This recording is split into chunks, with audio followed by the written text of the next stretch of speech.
of this experience is intangible in terms of its value. But the last thing I would like to say is that we cannot just indigenize things out of the blue. You can't just indigenize a tank or a ship or it has to be. You have to have the ecosystem for indigenization starts from the steel, from the metallurgy, from the nuts and bolts that are required. So it all builds up from there. And unless you keep repeating this, it sort of doesn't reap benefits. Next. So in the end, I would just say that as far as the aircraft carriers are concerned, not just in terms of strategic advantages that they give us, was talked about by Admiral Luthra, it also serves as a huge boost to our indigenization. It is a huge boost to our technological capability, which is a strategic gain by itself. It is also a massive employer of people in India. It skills our people. It sort of gives us confidence in our abilities. And the fact is that with China emerging as a sixth carrier navy, and ultimately they plan to have 6 nuclear-powered aircraft carriers, which could well happen by 2050. I don't think India can be left behind. And with the Belt and Road Initiative and the 2 Asian area plans that they have, at least one of these carrier task forces will be resident in the Indian Ocean at some time in the future, maybe 2030, maybe 2035. And if we are not prepared today and we keep running down our own requirements, then I think the future generations are going to hold us accountable. So thank you very much. I'll just hand over now to Admiral Gupta. Thank you.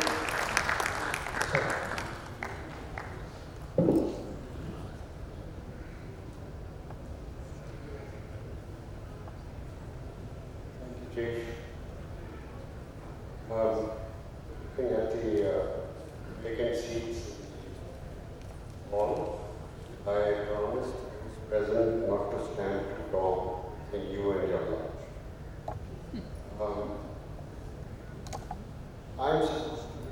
After the last 2 speakers gave excellent presentations on making people understand what is the aircraft carrier all about, what is our capability to indigenously design and develop and construct an aircraft carrier, and what is it in it insofar as the advantage India as a nation insofar as upbringing the defense industrial bases. Now, let me first go back to basics so far as, before I talk of relevance of an aircraft carrier, and particularly for India. As to back to basics insofar as the term power projection. What is this term power projection? Power projection in the old days referred primarily to projecting power ashore, which meant by amphibious landing forces which could land ground forces or marines in the case of the Western countries ashore in order to do flanking maneuvers in support of the land battle. And that is what really navies are supposed to do. But when it comes to an aircraft carrier, even in the old days, aircraft carriers were utilized for power projection. But let us first go back to the first aircraft carrier that we bought in 1961 from the British, the old Vikrant. It was one of the lightest aircraft carriers in the world, at 16,000 tons standard displacement, 19,000 tons full load. And it was meant for air defense of the fleet, which means that the Indian fleet at that time only had one Indian fleet. There was no Western fleet. We had very few ships, and most of them were concentrated in Bombay Harbor, in the naval base in Mumbai. 10 years after induction of the old Vikrant, we had the 71. And after acquiring the Vikrant along with its Seahawk fighter aircraft, which were meant to be operating in the role of strike at sea as well as fighter ground attack. Immediately after acquisition from the UK, we also acquired French Dassault Alizé anti-submarine warfare. Now look at the Indian Jugaad mine. That in 1971 war, we utilized the anti-submarine warfare aircraft, the Alizés, apart from the Seahawks, which were meant for fighter ground attack role as well, in Chittagong, Khulna, Jalna, Mongla, harbour complexes and elsewhere, and Cox's Bazar, in the classic role of a bomber. So anti-submarine aircraft are also utilized for bombing these airfields and strategic facilities in East Pakistan. And that's what made a major difference, not just contraband control in the eastern part of, in the northern part of the Bay of Bengal, apart from the Arabian Sea where the rest of the Western Fleet was operational, but in particular in power projection ashore. We didn't have to use landing forces. We had 3 medium-sized landing ships, but landing ships were already known to be vulnerable and you could hardly carry any ground forces. So the relevance of the aircraft carrier evolved for us in 1971 when circumstances forced innovation and innovation produced power projection at sea even with anti-submarine warfare aircraft like the Alizés operating for 8 continuous days from 4th December to the 12th of December, by which time all strategic facilities in East Pakistan, including civilian merchant harbors of Chittagong, etc., were flat. There was not a soul to be seen anywhere. Now, let me move to the second aircraft carrier, which was the Virat. And for a considerable amount of time, we operated 2 aircraft. And let me share with you a short anecdote of January 2008. I happened to be in Sydney for the CPAR conference. The Australians do this CPAR conference called SPC every 2 years. So in January of 2008, as would be the wont of the Australians, they put me and the Pakistan Naval Chief Admiral Tahir, Afzal Tahir, I'm sorry if I'm putting the first name last, in the same time. And the subject was supposed to be maritime security concerns in the Indian Ocean.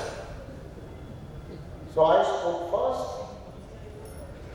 and the Pakistan Naval Chief spoke next. And the Pakistan Naval Chief had only one slide with a bit of animation. And that slide showed INS Virat without the name, but the pennant number was still there, R11, R22, and a Harrier taking off from its ski jump. So after the presentation got over, we shook hands. And after that, I asked him, a good presentation, Admiral, but it was a pleasant surprise that you had the Indian aircraft carrier as the only slide that you showed, and you read out a script. I thought probably you are going to talk critically about India having an aircraft carrier. So being from Lalpur in Pakistan, he said, जनाब वैसे ही बड़े डरे पड़े हैं और की कमांगे उन career होंगे. Now that said it all. So the relevance of an aircraft carrier need not be expounded upon any further, except for just look at this slide. Let us assume that the center of the x and y axis or the compass actually represents the position of a frigate or a small destroyer. Next. Now, legacy platforms that we have and most other navies, other than Western navies have, only the legacy platform, not our modern frigates and destroyers, were able to carry out only point with their surface-to-air missiles, their guns, and if they had integral helicopters with those helicopters. Point defense, insofar as their guns are concerned, long, medium-range defense and offense with cruise missiles.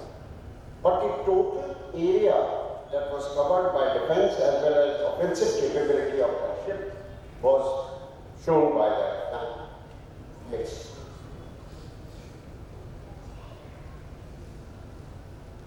Now look at the difference. If that was an aircraft carrier, almost the entire part of northern Arabian Sea would be northern Bay of Bengal would be covered by this aircraft carrier. If this is not being understood, next. Then look at this slide. If that aircraft carrier was, let us say, just coming out of one of the east coast ports, let's assume it is in Chennai. Next. Then in a period of 24 hours, that would be the combat radius of the aircraft carrier. Next. Do you need to go to the mouth of the Malacca? No. Because a conventional aircraft carrier of the kind, of the variety that we've got two of them, has the capability to move between 500 to 600 nautical miles at economical speed. And the Vikrant, as Admiral Chawla just mentioned, has just been commissioned, has a capability of almost 7,500